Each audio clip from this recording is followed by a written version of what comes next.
Hi, welcome everybody to the EdCollab Gatherings workshop number 4, brought to you by our Chatham teachers, Heather ROCCO, AGENS, Christina FALLON, Christina MCCABE, and Cindy Gagliard, who will be talking to you today about independent reading at the secondary level. We're going to start off today with Heather ROCCO.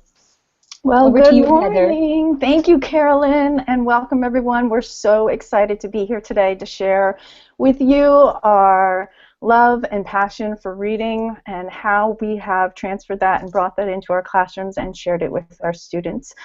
So we're very excited. So thank you, Carolyn, again. Thanks to the EdCollab for having us, and thanks to my amazing, fantastic teachers who are joining us today. So excited to be doing all of this work with you.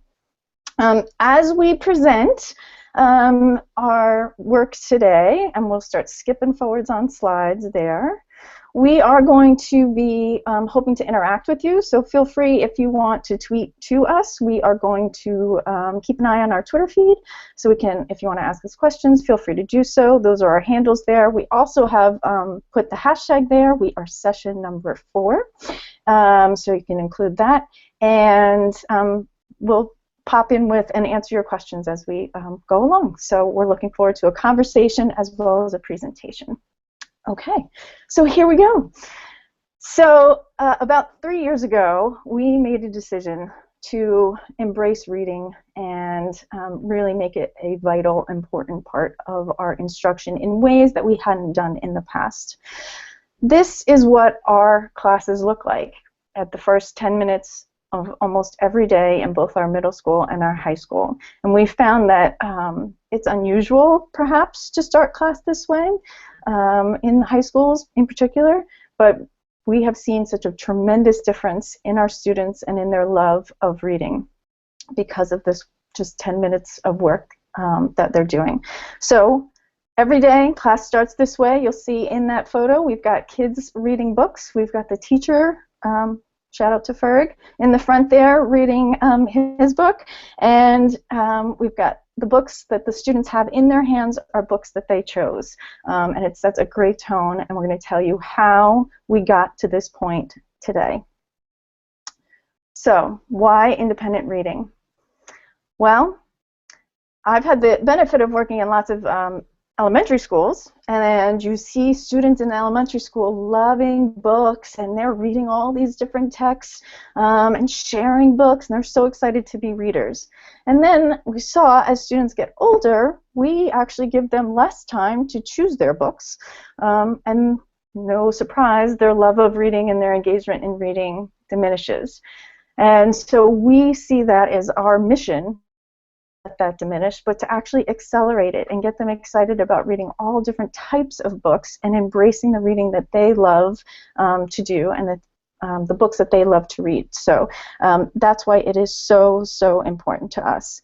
We have found that, of course, when we assign books, and we still do teach books and whole class novels and in book clubs, but when we assign a book like Gatsby, which we all love, but when we say it's a great book, kids tend to say, I don't think so, just because we said it was a great book. But if we say, well, what do you want to read? The kids are more apt to say, well, let's see, and go on a search to find a book that they'll love. And of course, we help them. We're going to tell you all about that.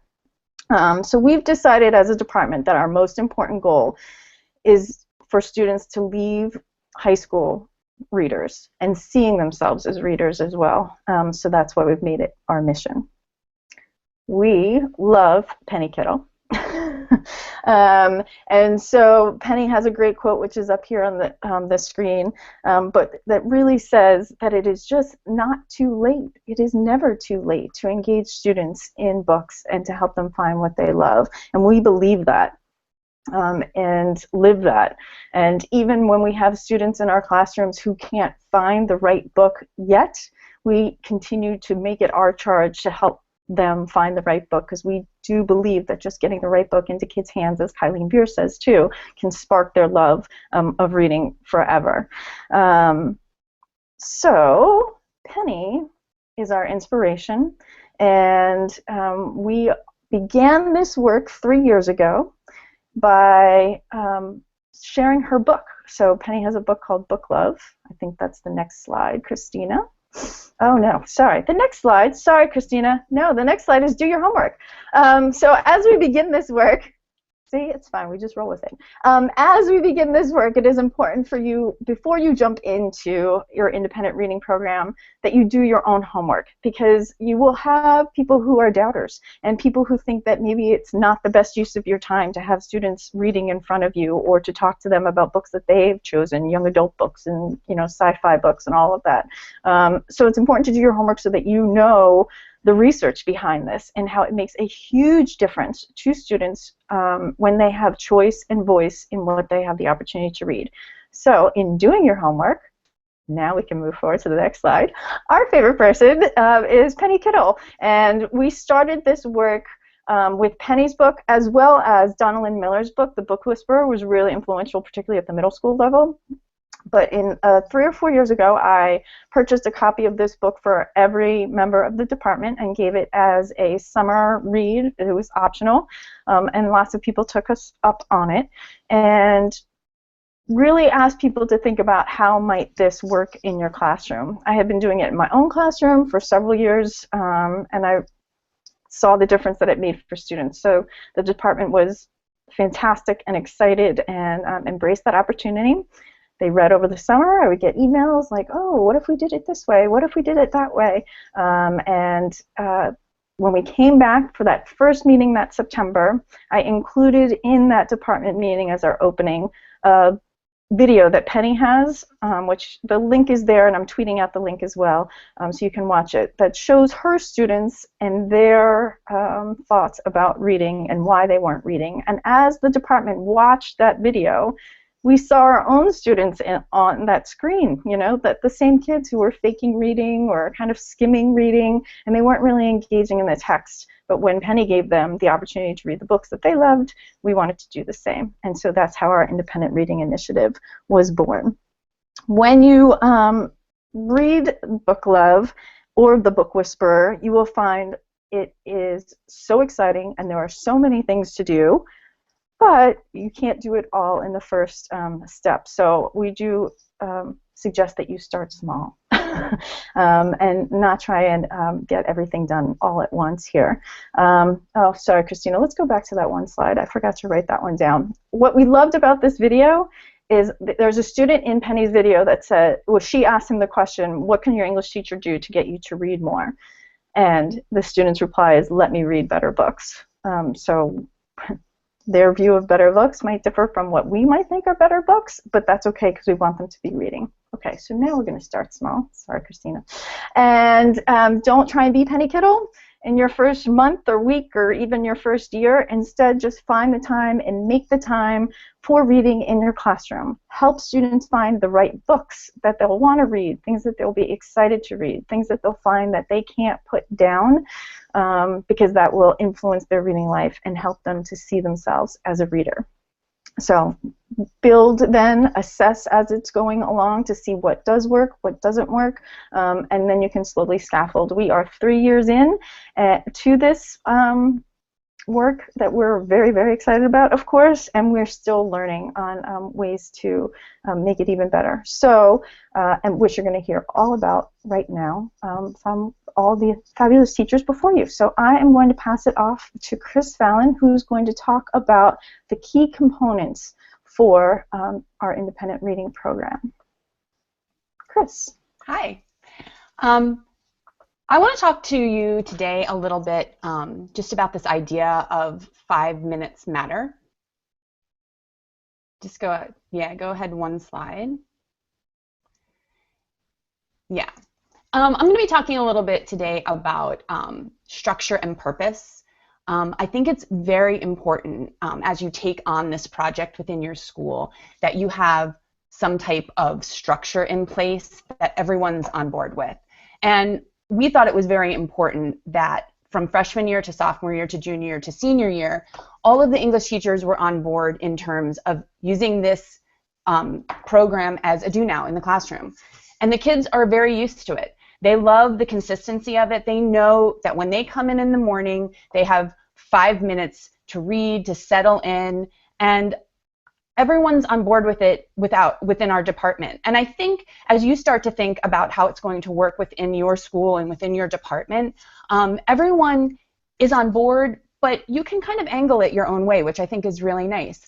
In terms of the 5 minutes, some teachers like to set a timer, and the kids know they have 5 minutes, they put it up on the smart board, and after that 5 minutes, they transition into whatever they're doing in the classroom. I tend to be a little bit more free form with it. I think it has to be a routine. I'm very definitive about that. I let them read every single day when they come in. If I'm a little bit behind, which I am sometimes, it might only be for 5 minutes. Sometimes when they're really into it and I can see that every child is really enjoying what they're doing, it might be 15 minutes. But we read every day, and everyone has their own procedure with that, which I think is really great. I think the next thing that is important when you think about how you're going to institute this in your classroom is how you're going to set it up. Some teachers, especially for younger children, and we have some freshman teachers in the building that might use carpet squares. If you have a larger classroom, it's nice to give them the mobility to move around. They're sitting at a desk all day long. So if your classroom allows for that, it's really nice for them to pick a corner or just not sit in a desk. Not every child wants to sit in a desk all day long, and they kind of feel that's very regimen, and if your classroom allows for you to do that, I'm all for that. I think it's great. Some of the older kids, you know, it might not be for them, but I think you need to be thoughtful about that, about how you want to set up your classroom, because it just makes for a nicer environment for the students. I think in terms of structure and expectations, and we'll talk about assessment later in the presentation, but I think there should be some types of expectations just in terms of conversation more than evaluation. I think the students really want to talk about what they're reading. Sometimes after we read, I'll just say, hey, turn and talk. Tell the person next to you what you're reading, why you like it, what you don't like about it. I don't think everything you're reading, let's face it, has to be something that you loved. Sometimes you really want to share how passionate you are about it, or maybe you want to pass on that this isn't a great selection for everyone in the class. I do require that my students do a book talk once a year. I just think it's a nice form of oral presentation. They're getting up and talking about something that they really love. So it's something that I use in the classroom in terms of this conversation that we're having about what we're reading. Page counts. A lot of teachers like this idea of page counts, which I do, but I don't like it to turn into any type of competition. I don't think that speed of reading has anything to do with quality of reading necessarily, but I kind of try to liken everything to things that I like, so I liken it to running. I like to run. I run in races. I'm never going to win a race ever, but I like that each time I run, maybe my time is a little bit better. So a child that maybe the first month is only able to read 150 pages, by the latter part of the year, if they're reading 200 pages, that's a personal best for them. And I think they like to see how they are increasing and becoming better readers. So I think those types of choices that you make in terms of evaluation are important, what you want to institute in your classroom. The last thing, we're going to talk about this a lot in terms of structure, is making books available. You have to have a library in your classroom. That's imperative. Kids will come in all the time and say, I just finished a book. I don't like what I'm reading. You don't want them sitting there for 10 minutes with nothing to do. So building your library, having a great library, having choices, getting to know your students as readers is very important, because you want to have the appropriate books in your classroom. All right, I want to talk a little bit about communicating. I attended a conference a few years back that just made a huge impression on me, and it was presented by William Daggett, and he talked about rigor, relevance, and relationships. And I think a big part of this program is the relationships you're building, not with only the students, but their parents as well. Because within Chatham, we like to look at ourselves as a community of readers. So it's us as educators, it's the parents, it's the children, it's building this idea that we are a community of readers. When I do back to school night every year, I put every book that I've read over the summer on a table, and that's how I start my presentation. I show the parents what I've read, how I've challenged myself, the fun things I've read, to let them know that, yes, I'm a reader, and I love to read, and these are the things that I'm sharing with your children. I think it's important for them to be doing that as well in their home.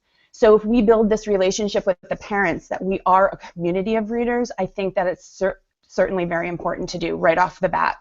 I also have a link on my teacher page with recommendations, and I try to update that 2 or 3 times a year because I think it's very important that you're suggesting not only to the students but to the parents as well. And I get emails from parents all the time. I read such and such. Oh, I loved it. Thanks for recommending it. So I think it's another way that you can just open yourself up to the parents as well as a community of readers that we're building within your school and what we've been working on here at Chatham. I also do book talks myself at least once or twice a month, depending on how fast I read something. But I like to share what I'm reading with the students and also model a book talk for them. I think it's important to always keep open these lines of communication so we can talk about what we've read. The next thing I want to talk about just a little bit is this idea of mindfulness. And I think this plays into relationships as well, because we know we're educators, but we're also there to have a social awareness of our students in general. And we are educating in a time where students are under tremendous amounts of stress. The rigor in the high schools that we teach in are top-notch. I think what this program does, and what has been very evident for me, is create a sense of security for the kids. If they've had a horrible rush morning and they're running into school and they don't want to be tardy, they can sit down for 10 minutes and take out something they love and read a book and start their day in a much more relaxed environment than taking out a worksheet and having to go into something right away. We provide them with this opportunity to relax and work on something that they really, really enjoy. I think it's really important, these transitions between classes. They might be coming from taking just a really arduous test, and they know that when they walk into your classroom, they can take out their books and decompress and just relax for 2 seconds. And I think that's a really important part of the program. The idea of stamina, I think, is super important, and I go back to my running analogy a lot. But I share with my students at the very beginning of the year an excerpt from Malcolm Gladwell's book, The Outliers. And in it, at the very beginning, he says that it takes 10,000 hours to become an expert at anything. And I think a lot of students look at reading just as something they can do. They don't understand, to some degree, that it's actually a skill. And I'll always say, anyone can run, but great runners practice all the time. And I've had a lot of students say to me, oh, you do 2 or 3 book talks a month. You read fast because you're a teacher. I'm like, I don't read fast because I'm a teacher. I read fast because I read all the time. And they'll start to see that in their own skill, that they will become better readers, that they're comprehending more, that they can sit for longer periods of time. So we also have seen students that say that they've seen improvements in their ACTs and SATs. And if that's something that organically can come out of this wonderful program, then it's a win-win for everyone, which is really great. And lastly, going into my last point, we as educators never like to think that we teach to a test, but I think the connections and the things we're doing in our independent reading program have really allowed the children to blossom as readers. And we have seen here at Chatham, within the first couple of years that we instituted the program, our student scores really, really improved. And again, it's not something that was intentional necessarily, but if we can use a program that they love and something that they're really enjoying, then we see an end program where they actually are bringing those skills to higher level thinking, then again, it's a win-win situation for everyone. So the program has really taken off, and I think it is really important to think about these things as you're structuring the program within your own school. So I'm going to turn it over to Jen now, and she's going to talk a little bit more about how you can build your library, which is an important component of the program. And I'm just going to pop in really quick. We had a question from Rebecca Marsick on Twitter that asked how many people are in our department and if we have leveled classes or heterogeneous classes. So we have 12 teachers at the high school, 12 teachers at the middle school. Our classes are leveled beginning in the 7th grade. We have an honors level and then a regular level. So I hope that's helpful. Feel free to keep asking questions too. Go ahead, Jen. Thanks. Hi everyone, I'm Jen. I teach middle school, and one of the challenges I think that we see in the middle school is getting our kids to read. Starting in 6th grade, they are presented with a lot of opportunity to socialize and play sports and do all these other really great things. So how do we get them interested in reading? Well, I think it needs to start with our classroom libraries. And if you have a diverse classroom library where the kids can really pick new, popular, interesting titles, you'll get them to read. And reading doesn't become a chore, it's something that they love to do. So in the next slide, one of the ways our department, in the 6th grade I should say, started our book love and helping kids read was to apply for a grant. To get them to read, you need to have books in the classroom. So our school and our district in general offers a lot of great opportunities to apply for grants. So my colleagues and I wrote a Building a Community of Readers book grant, and what we did was we needed to make sure we applied for the right type of grant, so we had to research what's available to us, what requirements do we need to meet, what sort of research do we need to do to compile a solid list of books, appropriate titles to offer our 6th graders. We went through different vendors to get the best prices available, compiled it into a spreadsheet. We also researched purchasing bookshelves, checkout systems. So in the slide you see we have a lockbox to keep our checkout cards and different color library cards, and we have library pockets to help us manage what books are taken out of our classroom libraries. But anyway, so we account for all of these things, lamination products, the book cards, so forth, and put that into a grant. Just to give you a figure, we got just over 200 books, laminating products, book cards, and the rest of our checkout system for just $2,200 for 3 teachers.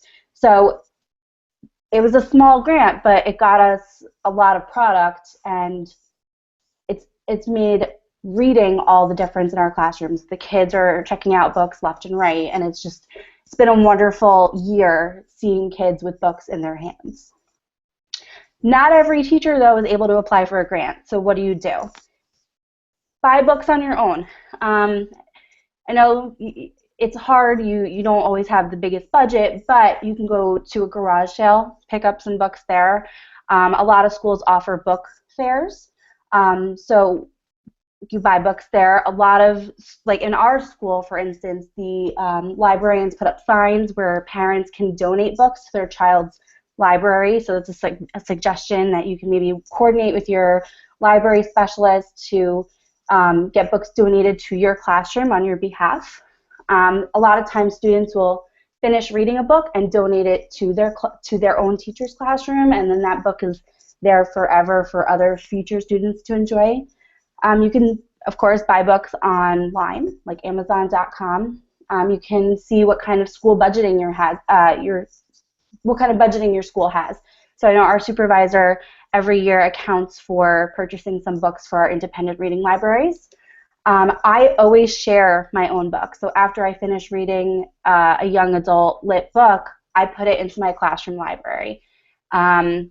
Again, applying for a grant or even going to a used book sale, maybe at a local library, college, so forth and so on. So that's just another opportunity. One of the other things that I think is super important in getting the books into the kids' hands is knowing what to read. You need to promote your community of readers.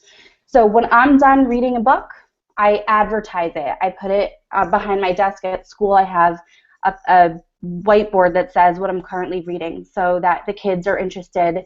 We can have conversations about the books that I'm reading and they're reading because we see what we're reading with one another.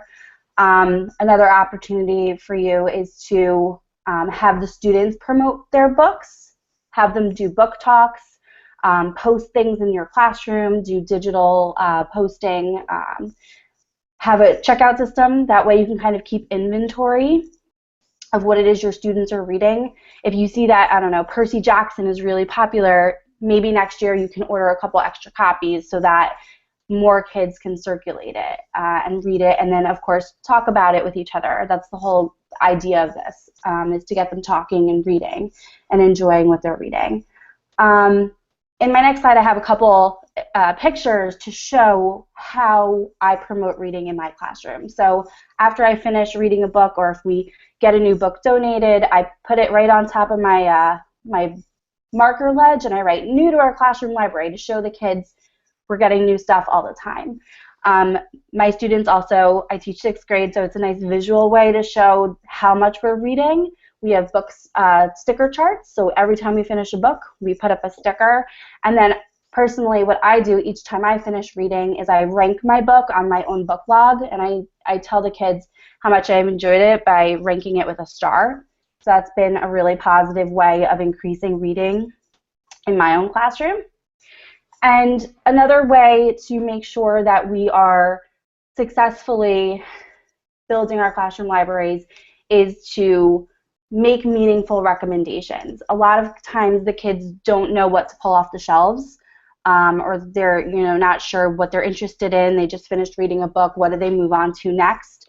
Some of the ways to know how to help the kids is to read what they're reading. If you're not reading literature that's appropriate for their age group, it will be difficult. I always show the kids what I'm reading, and I can't tell you how many times they turn around and say, "Can I check out that book? Are you done with it yet, Mrs. Agents?" So we share our reading experiences with each other. It's really important that the students get time to make recommendations also. Sometimes you won't have a book in your library, but kids know of great books and want to share them. So you need to give them the opportunity to be able to have those conversations. Speaking of not having books in your library, you want to develop time or carve out time in your day to bring kids to your school's library so that they can check out what's on the shelves there, have the library specialists help you make recommendations to the children. Have them sit in the library in big comfy chairs and read all the new great literature that's being published. And I think if you're able to start small, get some books available, get current books available, it makes a big difference for the students. They'll want to read if you make books available to them. And on that note, I'd like to turn it over to our good friend Cindy to talk about assessment of independent reading. Good morning, everyone. Thanks for letting us be with you. I want to just start by referencing what Heather had mentioned about the video that she showed us at our opening department meeting, because what really struck me about that was the kids were just talking about the volume of books that they had read, and how it was incredible how kids who claimed to have read one book through 4 years of high school had then read 20 books of their own choosing. And something in that video clip that wasn't touched on was forms of assessment. And I think when you sit down to decide as a department or as individuals how you're going to approach this, that part of it has to be part of the conversation. And I think that you come down to a central point where you have to decide what's our focus here and what would be the purpose of assessing them. So for me, I spent a lot of time jockeying around about how I felt about that, and as we went through it with our first year, I made a pretty conscious decision not to formally assess. So if we can go to the first slide. I think there are some core questions that you have to ask of yourself in terms of what your rationale is, and I think you have to define the reasoning for your department's acceptance of independent reading. And if you're deciding that we just want to get them to get that sense that we all have as adults, that we just want to be part of this larger community of readers, and you see people on the beach reading a book, or a man on a train reading a book, and if that love of literature is what you want to cultivate, then perhaps assessment isn't something that you want to explore. So I think you have to make sure that whatever you do, it's in line with your purpose for adopting a program like this. I think there has to be this understanding that whatever the children will produce, if it's anything about assessment, that it has to be authentic, and there has to be some sort of organic flow to the assessment in terms of connecting with the book and why the kids wanted to read the book in the first place. I think our kids are smart, no matter they're middle school, high school kids. They're going to be able to sniff it out if you're doing something that you're couching as something fun for them to do in terms of just getting to love a book, when you're really going to give them a test on it. And they see that. So I think the organic nature of what comes from it is something that's really important. I also think that it needs to promote sharing. I think a few of my colleagues have touched on this notion of community and collaboration and talking with each other and book talking, and I think that sharing has to have a home somewhere, and it doesn't necessarily have to be an assessment for sharing. You can just have a conversation, like Chris had referenced, the turn and talk, or talk about a book that you're currently reading, whether you like it or not. Just to have that communication, I think, is very important. You don't want to suck the joy out of what we're asking them to do, and sometimes formal assessment can do that. The last comment on this particular slide about would a real reader do it, it's something we reference in our department. We talk to each other about it. Obviously, lots of published authors have referenced this comment. And that's something that's so important, because we have to get across to them that notion that reading is not just something you do in school. It's not something that's formal all the time. And again, that notion that you see other people around you reading books. Book clubs are there because your first instinct when you read a book is you want to tell somebody about it. You want to have conversation about it. And that's something that's really essential to this. It can't feel forced. So I think in deciding whether you're going to assess or not, that's really your platform.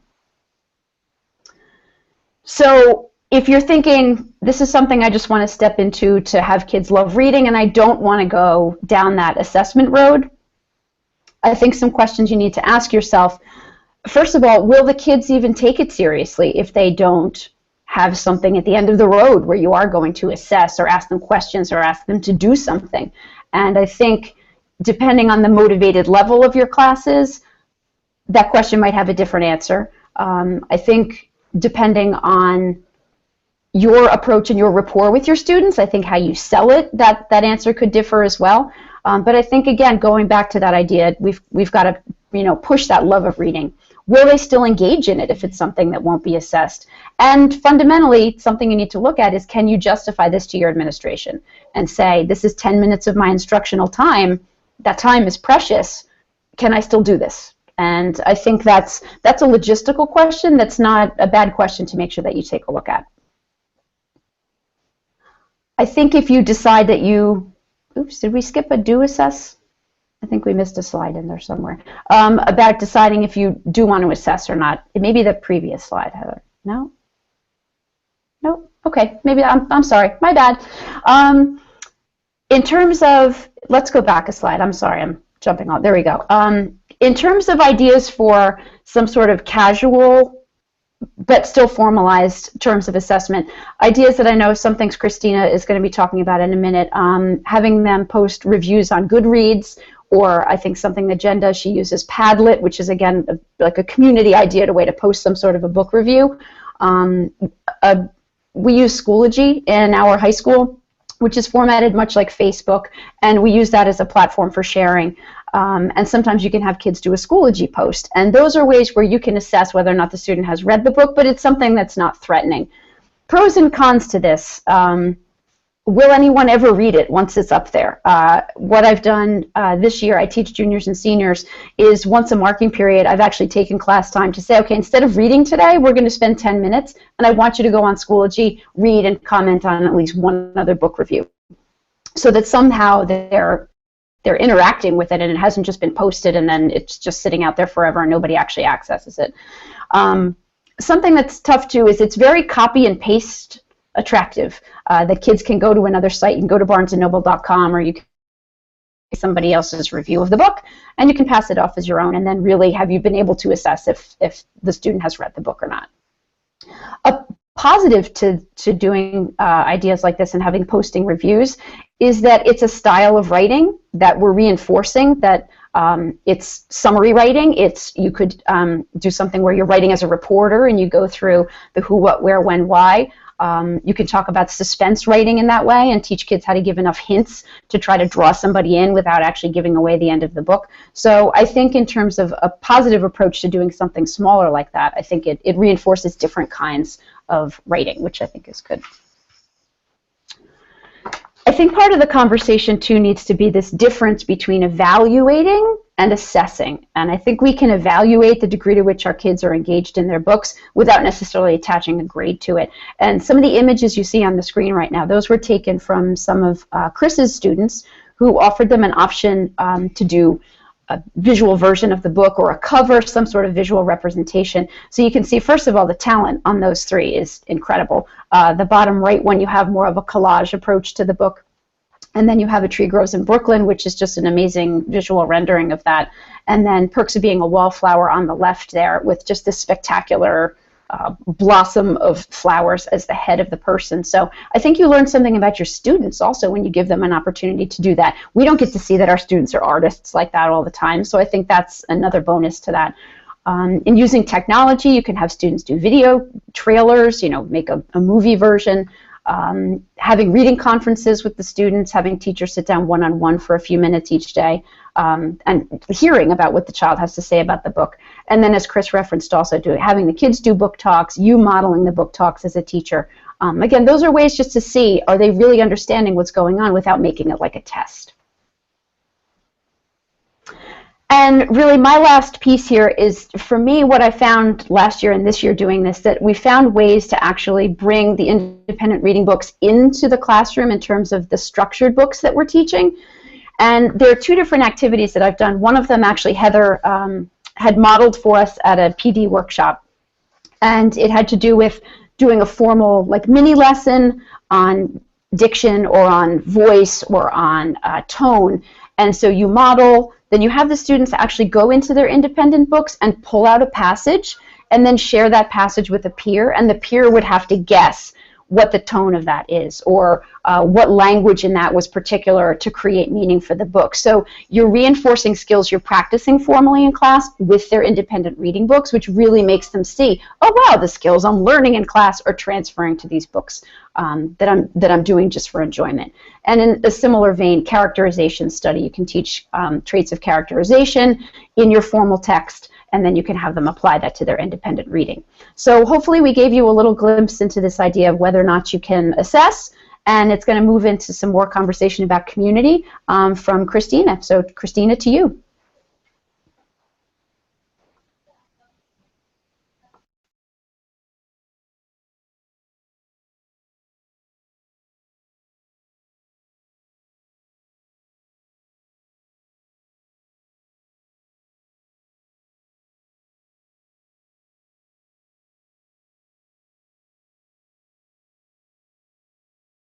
Christina, can you unmute your mic, please?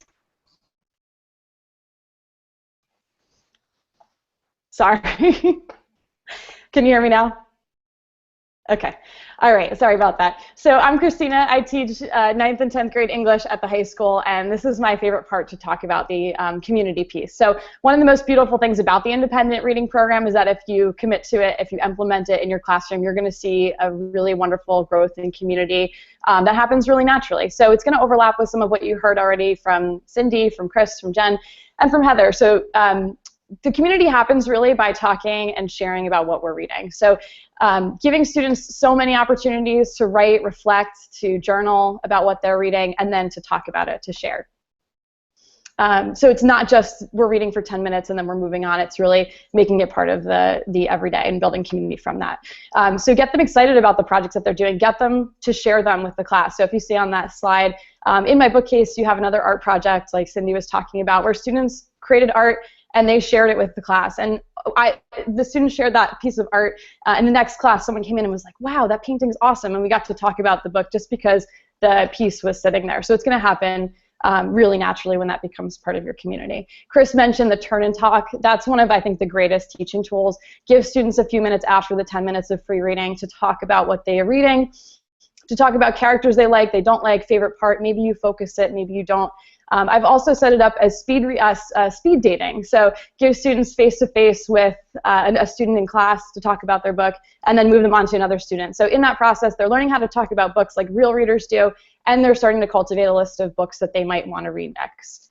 I think many of us also try to steal time before and after class for conversations with students. So maybe as they're coming into class, as they're packing up, as they're putting their Chromebooks back in the cart, what are you reading? How's it going? If it's a book I've read, I'll be like, have you gotten to this part yet? But making those connections the way we talk about books with our own friends. I had a book club last night with my friends, and it was cool to see that same dynamic that I try to create with my students. So the community can happen in person in class, but it can also happen online. Our school district uses Schoology at the high school level, and so as some other teachers have mentioned, we all use discussion boards on there so students can share what they're reading in book reviews or on the discussion boards. Many of us also use Goodreads both for ourselves, so with other teachers. I love at the high school that I can see what everyone else is reading, can see the reviews of it. I grow my own list of books that I want to read next. A lot of us participate in the Goodreads challenge, so it can be a little fun competition to see who's reading and what they're reading. But use it with your students. Have students post book reviews. Have students share what they're loving, comment on each other's book reviews, and again, really cultivate that list of what they want to read next. One of my favorite parts that has happened because of independent reading is that we've started a school book club. So my second year into teaching, 2 freshmen approached me and said, "Can't believe we don't have a book club at the high school, can we start one?" And I was so floored by their initiative and didn't have any anticipation of where it was going to go, but of course I said, yeah, let's do it. It's a completely student-run initiative, so we've grown from a team of 2 students to now a team of 5 students. We have planning meetings where we talk about questions for the book. We come up with Google Slides presentations. So student-generated questions. Sometimes we'll talk about, is there a current event that we can connect to? Can we get an interview with the author, or can we show a book trailer so we can talk about the difference between the adaptation of the book and the film? But it's really run by students. The first meeting of our book club, we talked about The Fault in Our Stars, and we invite teachers, we invite administrators to come, and I had to tell my students that the superintendent was going to come to this first meeting. And these 2 freshman students led the meeting so beautifully. It was a full packed house, standing room only with students and teachers in there, but blown away at the conversation that happened at the book club because students are excited to talk about what they're reading. We made it really cozy, just like you would do with your friends, so we have students bring snacks and tea. We make tea. We've also had the opportunity to have an author come in and speak. We had Elizabeth Laban, who wrote the tragedy paper, come and spend our lunch period with our book club, and students were able to talk to her about the writing process and about characters and ask really great questions.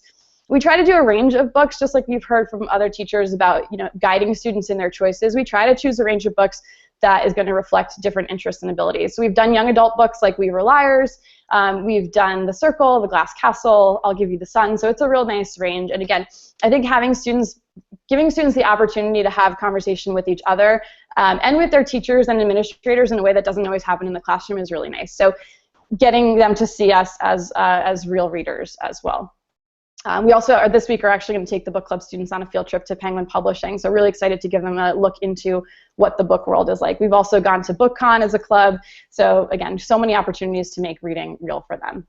And at the end, it's all really about sharing. So Una Abrams, one of our teachers, has started Shelfie Wednesday, which some of you may be familiar with from Twitter. But instead of taking a selfie, you take a shelfie of the book that you're reading, and you get to talk about what you like about this book and give recommendations. So we have a group on Schoology that every Wednesday there's dialogue, and it involves teachers across all different departments. It's not just English teachers, it's making these connections and having us talk about what we read and what we're loving. We have, as you saw, very visible signs of reading happening at our school, from the Media Center's presentations of books that change, I think, monthly, with different recommendations, to the graffiti walls that teachers will put up. Our school nurse, Carol Pace, is one of our biggest readers, and I love that she's become kind of a hub for reading, so students will go to her for a quiet place to read during the day. She always has books on her desk. She's always talking about what she's reading. And so at the end of the day, you know that everyone at our high school, everyone at our middle school is reading something, teachers, students, administrators, and you can have a conversation with anyone about what they're reading at any time. And Heather is going to talk about where we've come so far. Okay, so I'm tweeting out a video from The Pulse, which is our student news broadcast that you can all see, watch later, so you can get our student perspective on it. Our kids talk about why they love independent reading and how it's been helpful to them. So feel free to watch that later. That's 3 years of work and 3 years of reading, and so we're so excited to bring their perspective into it as well. So we just want to say thank you for joining us today. We're closing out now. Thank you to Jen and Chris and Cindy and Christina for participating. Thank you, presenting, excuse me, and then thank you to our participants. We did have some questions on Twitter that we weren't able to address, so I'll go back. Susan, I know you had a question about whole class novels and how you continue to incorporate that, so I will address that after we get done here. And we just also want to thank the EdCollab and Chris Lehman for this opportunity to present to you today. Enjoy the rest of the day. It's a fantastic day. Don't stay all the way to the end because Kate, Roberts, and Maggie are amazing presenters, so you want to make sure that you hang in there all the way through. And thanks to everyone for joining us. Happy reading.